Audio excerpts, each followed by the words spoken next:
ভালো বন্ধুগণ, আজকে আমার মেনু মাছের মাথা দিয়ে ডিংলা তরকারি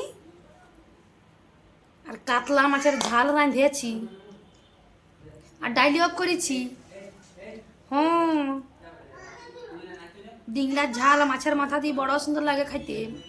হ্যাঁ গো, তোমরা একটু করে দেখবে। হ্যাঁ, কড়াইটা গরম করিবে, তেলটা দিয়ে দেবে, পাঁচ ফোড়নটা দিয়ে দেবে, তারপর আলুলা দিয়ে দেবে, নুন হলুদ দিয়ে দেবে।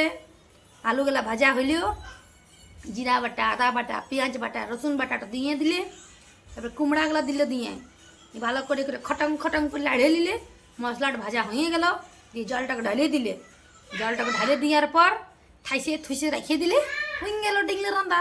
না তারপরে মাছের মাথাটা ভাজি রাখতে হবে কাকের থেকে, না দিও না কাঁচটা কাঁচা মাছের মাথাটা দিয়ে নে, আস্তে না আস্তে গন্ধ উঠবে।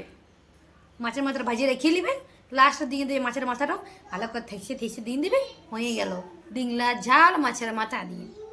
আর মাছের ঝোলটা তো সবাই জানো। হ্যাঁ, এটা তো নতুন করে আর বলবার কোনো নাই। আজকে আমাদের একটা মেনু হয়েছে, আর কোনো করতেও লাগছে বাবা, সারাদিন জলে পড়ছে রাঁধা বাড়া। বোনা করেছি খিচুড়ি রেঁধে দেবো, তোর খিচুড়ি পিরাবে নাই, মুখ গেলা এতে খুব চিকন চাকন যে